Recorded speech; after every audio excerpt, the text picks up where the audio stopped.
ஒரு காலத்தில் முழுக்க முழுக்க பாலைவனமாக இருந்த ஒரு இடம் இப்போ வந்து நம்பர் ஒன் டூரிஸ்ட் பிளேஸாக இருக்குது அப்படின்னு சொன்னால் நம்மளால் நம்ப முடியுமா? இப்போ நம்ம பார்க்க போகிற இடமும் அந்த மாதிரி தான். Dubai frame. இது எப்படி உருவாச்சு, எப்படி இது வந்துட்டு ஒரு பணக்கார நாடாக மாறிச்சுங்கிற ஸ்டோரியை உள்ளே போய் பார்த்துக்கலாம் வாங்க. நம்மளில் பலர் நினைக்கிறது கருப்பு தங்கங்கிற ஆயில் பிஸ்னஸால் தான் இந்த நாடு இவ்வளோ டெவலப் ஆச்சு அப்படின்னு. அது உண்மை கிடையாது. பழைய காலத்தில் இவங்க ஸ்டார்டிங்கில் பண்ண பிஸ்னஸ் என்னென்னா, முத்துக்கள் கடலுக்குள்ளே போயிட்டு முத்துக்கள் எடுத்து அதை வியாபாரம் பண்ணுறது, அப்புறம் மீன் வியாபாரம் பண்ணுறது, இதுதான் பண்ணிகிட்டு இருந்திருக்காங்க. ஒரு காலகட்டத்துக்கு அப்புறமா வேறு சில நாடுகள், சுற்றி இருக்கிற நாடுகள் வந்து முத்துக்களை ஆர்டிஃபிஷியலாகவே உருவாக்குறது எப்படி அப்படிங்கிறது கண்டுபிடிச்சாங்க. அதுக்கப்புறமா இந்த பிஸ்னஸில் நமக்கு எந்த லாபமும் இதுக்கப்புறம் வராது அப்படின்னு அவங்க அடுத்து என்ன முடிவு எடுத்தாங்க, எப்படி அந்த மன்னர் இதை நாட்டை மாற்றினாருங்கிறத நம்ம போக போக பார்த்துக்கலாம். இப்போ பார்த்தீங்களா, இந்த பிளேஸ் தான் நம்ம பார்க்க வந்திருக்கோம். Dubai frame. நான் காமிச்சல அது பக்கத்தில் போய் காமிக்கிறேன். டிக்கெட்டெல்லாம் எடுத்தாச்சு.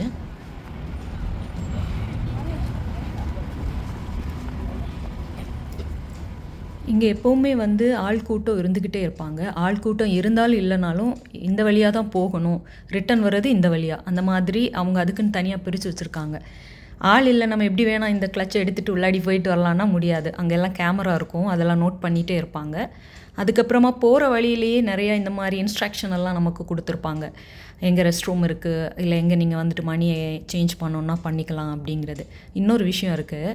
இது என்னென்னா, நம்ம யூஸ் பண்ணுற பிளாஸ்டிக் பாட்டில்ஸ் எல்லாம் இருக்காங்கல்ல, அவங்கள வந்துட்டு நம்ம கிட்ட போய் காமிக்கிறேன். இது வழியாக உள்ளாடி போட்டோம் அப்படின்னா நமக்கு நிறையா பாயிண்ட்ஸ் கிடைக்கும். அந்த பாயிண்ட்ஸ் வச்சு இப்போ டிக்கெட்டுக்கு பே பண்ணோம்ல, அது பே பண்ணிக்கலாம். இல்லை உள்ளாடி போனதுக்கப்புறமா நிறையா அவங்க என்டர்டைன்மெண்ட் நிறையா வச்சுருப்பாங்க. என்டர்டைன்மெண்ட்டில் சம்வாட் எதுனா பர்ச்சேசிங் அந்த மாதிரி, அதுக்கு வேணும் அந்த பாயிண்ட்ஸ் யூஸ் பண்ணலாம்.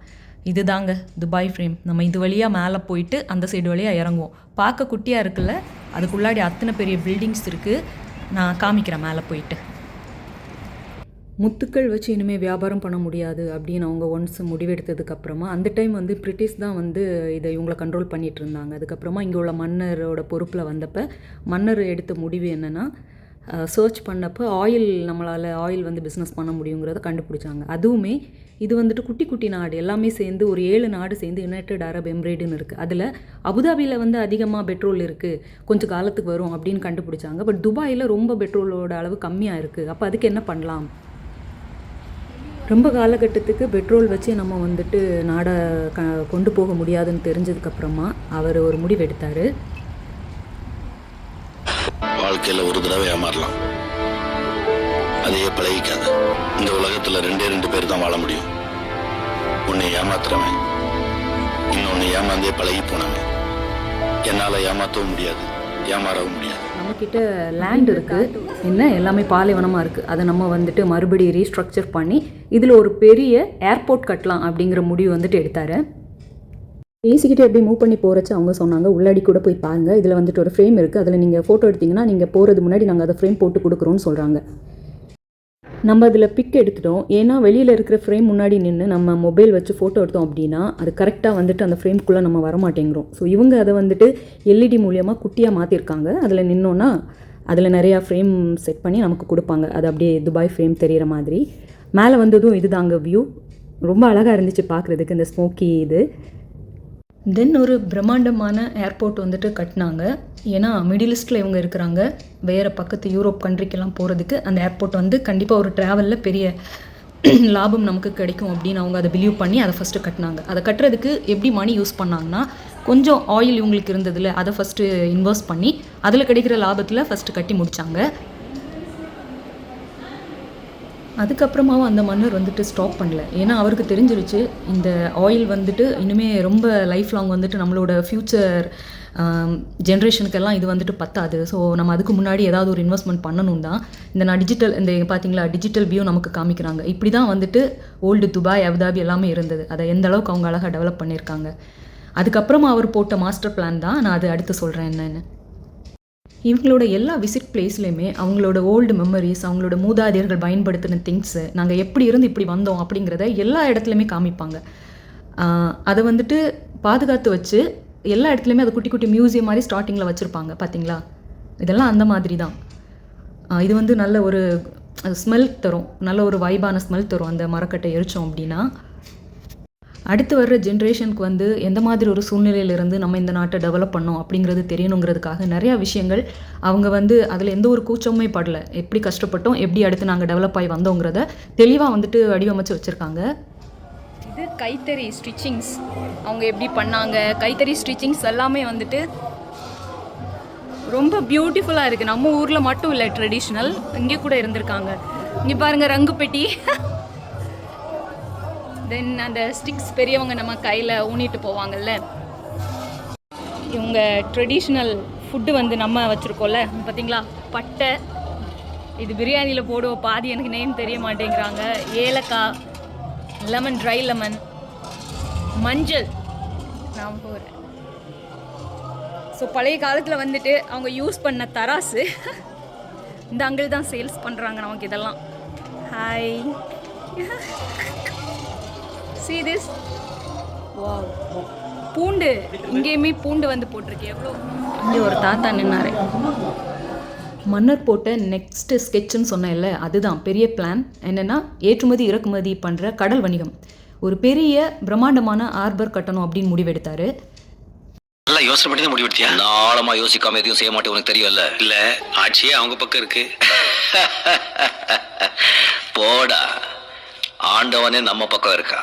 அவரோட ஒவ்வொரு முடிவிலையுமே வந்து பக்கத்து குட்டி குட்டி நாடுகள் வந்து டவுட்டெல்லாம் கேட்கும்போது தெளிவாக ஃப்யூச்சர் வந்துட்டு எப்படி இருக்கும், எப்படி இருக்கணும், அதுக்கு நமக்கு எந்தெந்த விதமாக வந்துட்டு எந்தெந்த வழியில் நம்ம அது சம்பாதிக்கலாம், காசு நாட்டை நல்லா வச்சுக்கிறதுக்கு அப்படின்னு நிறைய முடிவுகள் அவர் அடுத்தடுத்து எடுத்தார். எல்லாத்துலேயுமே வந்துட்டு சக்ஸஸ்ஃபுல் தான். அது எல்லாமே யோசிச்சு பண்ணார். பிகாஸ் இது மிடில் ஈஸ்ட்டில் இருக்கிறதால அந்த அவ்வளோ பெரிய ஆர்பர் ரொம்ப இம்பார்ட்டண்ட்டாக இருந்தது இவங்களோட இன்வெஸ்ட்மெண்ட்டுக்கு. அதனால அவங்களுக்கு நிறைய லாபம் கிடைச்சாங்க. ஆனால் அதோடையும் அவங்க விடலை, அடுத்தடுத்து எப்படி டெவலப் பண்ணாங்கன்னு பார்க்கலாம். நான் வெளியில் வந்துட்டு ஒரு ஃப்ரேம் காட்டினேன் இல்லையா, அதோட நடு பிளேஸில் பா மாதிரி இருந்துச்சுல, அதில் அந்த மெயின் இது மேலே இருக்கிறோம். நம்ம இப்படி பா மாதிரி வந்ததில் நடுவில் ஒரு கோடு மாதிரி போயிட்டு இன்னொரு பக்கம் இணைக்கும்ல, அதில் தான் இருக்கிறோம். இது வழியாக கீழே பார்க்குறச்ச நிறைய காரு பில்டிங் எல்லாம் குட்டி குட்டியாக தெரியுது. லைட்டாக பயமாகவும் இருக்குது. கீழே நின்று பார்க்குறச்ச இத்தனை பேர் நிற்க முடியுமா, இவ்வளோ பெருசாக இருக்குமா நமக்கு தெரியலை. குட்டியாக இருந்துச்சு, ஏதோ 2 பேர் 3 பேர் நடக்கலாம்னு நினச்சேன்.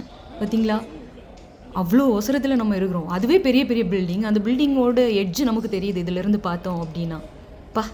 ரொம்ப நல்லா இருக்குது. இது கூட அவங்க பிஸ்னஸில் ஒன்று தான். இந்த லைட் வரப்போ பாருங்களேன், கீழே விழுந்துருவோம் மாதிரி இருந்தது. படுத்தே விட்டானடா அப்படிங்கிற மாதிரி தான். நான் பயந்து தான் உட்காந்துட்டேன். அதில் எத்தனை பேர் நடந்தாங்களோ.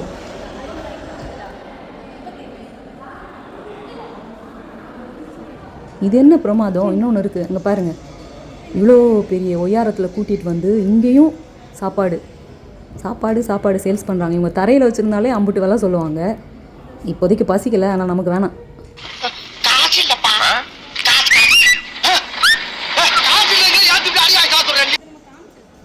ஒவ்வொரு விஷயமே அந்த மன்னர் வந்து கரெக்டாக பிளான் பண்ணி பண்ணார். எப்படி வந்துட்டு ஆயில் பிஸ்னஸில் கிடச்ச லாபத்தில் ஏர்போர்ட் கட்டினார்.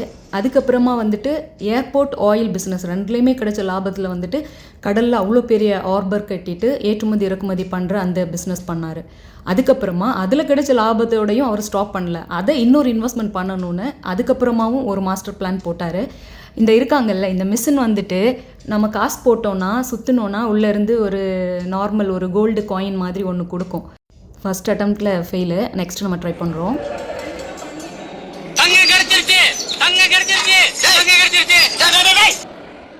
அகெயின் இது வழியாக லிஃப்ட்டில் போயிட்டு நெக்ஸ்ட் இது நம்ம காமிப்பாங்க. இவங்க வந்துட்டு ஒரு டிஜிட்டல் இது ப்ளே மாதிரி என்னன்னு பார்க்கலாம்.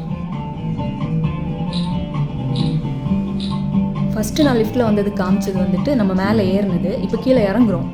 மேலே ஏறிட்டு அந்த பா மாதிரி கனெக்ட் இருந்தது தான் இவ்வளோ நேரம் நான் காமிச்சேன் அந்த ஃப்ளோரு. அடுத்து கீழே போகிறோம். இது எல்லாமே நான் வந்துக்கிட்டு இருக்கும்போதே உங்களுக்கு ஒரு ரியல் ஸ்டோரி சொல்லிட்டு இருந்தேன் பார்த்தீங்களா, அதை தான் இப்போ டிஜிட்டல் மூலியமாக இவங்க காமிக்கிறாங்க. எப்படி இருந்தது, எப்படி மேக் பண்ணோம், இப்போ எப்படி வச்சுருக்கிறோம், அதை விட ஸ்டாப் பண்ணாமல் அட்வான்ஸ் ஃப்யூச்சரில் நாங்கள் எப்படி இதெல்லாம் மாற்ற போகிறோம். பார்த்தீங்களா, ரோபோ சர்வீஸ் எல்லாம் நெக்ஸ்ட் வருமா, அதை இவங்க ஃபஸ்ட்டே காமிக்கிறாங்க. பாருங்கள், அந்த ப்ளே தான் ஓடிட்டுருக்கு. எப்படி இருந்தோம், எப்படி வந்தோம், எப்படி இனிமேல் உருவாக்க போகிறோம், அதுதான் அவங்க காமிக்கிறது. 20 வருஷத்துக்கு முன்னால என்ன வேணுமோ இப்போவும் அதுதான் வேணும். இந்த உலகம் ஓல்டேஜ் காலத்துல எல்லாம் அவங்க எப்படி யோசிச்சாங்களோ அதே தான் இப்போ நவீன காலங்கள்லையும் யோசிக்கிறாங்க. நம்ம எடுத்தது வரைக்கும் போதும், நமக்கு இன்வெஸ்ட் பண்ணது வரைக்கும் போதும் அப்படிங்கிற எந்த ஒரு தாட்டுமே எப்போவுமே வந்ததில்லை.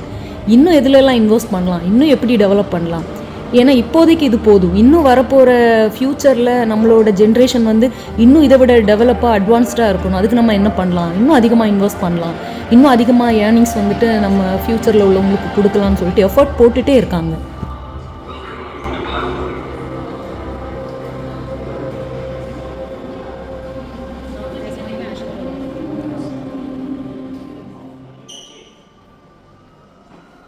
இதுக்கப்புறமா இன் ஃப்யூச்சர் வந்துட்டு நாங்கள் எப்படி மாற்ற போகிறோம் அப்படிங்கிறத அடுத்து டிஜிட்டல் பிளேயில் காமிக்கிறாங்க, வாங்க பார்க்கலாம்.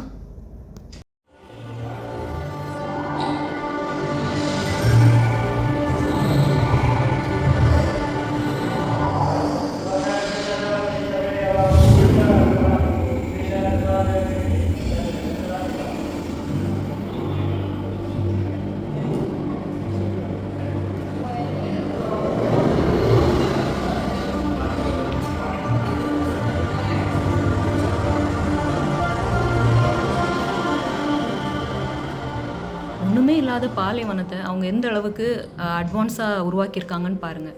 இங்கே இயற்கையாக அவங்களுக்கு கிடைச்சது பிளாக் தங்கங்கிற அந்த ஆயில் மட்டும்தான், அதுவுமே கம்மியாக தான் கிடைச்சாங்க. அதை வச்சு அவங்க ஒரு பாலைவனத்தில் ஆர்டிஃபிஷியலாக ஒரு குட்டி பனி பிரதேசம் உருவாக்க முடியுமா, உருவாக்கியிருக்காங்க. மலைகள் உருவாக்கியிருக்காங்க, எல்லாமே ஆர்டிஃபிஷியல். ஆனால் நம்ம நாட்டில் இயற்கையாகவே மலைகள் இருக்குது, நிறையா வளங்கள் இருக்குது. பழைய காலத்தில் வாழ்ந்த சேர சோழ பாண்டிய மன்னர்கள் உருவாக்கின நிறையா விஷயங்கள் இருக்குது, அதை கூட டூரிஸ்ட் பிளேஸாக உருவாக்கி இருந்திருக்கலாம். ஒன்றுமே இந்த மண்ணில் வந்து இருக்கல, ஆனால் அவங்களே ஆர்டிஃபிஷியலாக உருவாக்கியிருக்காங்க. ஆனால் நம்மக்கிட்ட எல்லாமே இருந்தும் அதை ஏன் டெவலப் பண்ணாமல் விட்டாங்கன்னு தெரில. 5 வருஷத்துக்கு ஒரு வாட்டி மாற்றி மாற்றி அவங்களுக்கு சேர்க்குறதுக்கே கரெக்டாக இருந்திருக்கும். இதில் எங்கள் நாட்டை டெவலப் பண்ண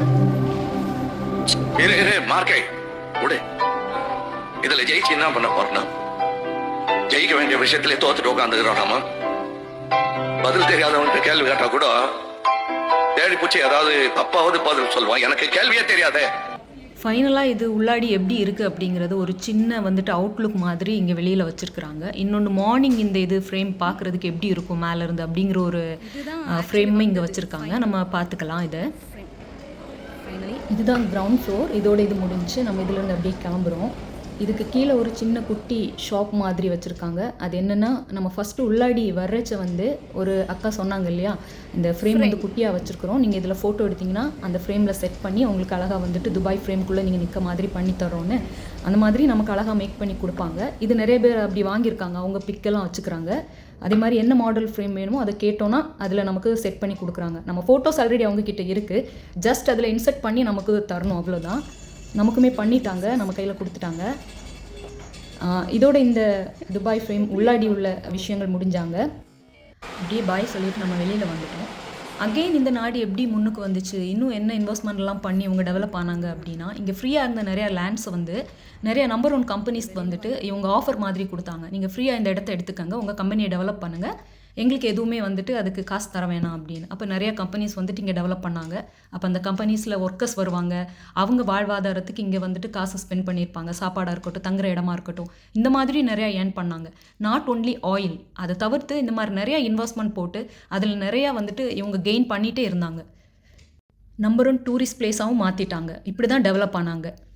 ஒரு இன்வெஸ்ட்மெண்ட் மூலியமாக இன்னொரு இன்வெஸ்ட்மெண்ட், அடுத்த இன்வெஸ்ட்மெண்ட், அப்படி டெவலப் ஆகி போயிட்டே இருந்தாங்க. ஸோ சக்ஸஸ்ஃபுல் நாடாக மாறினாங்க.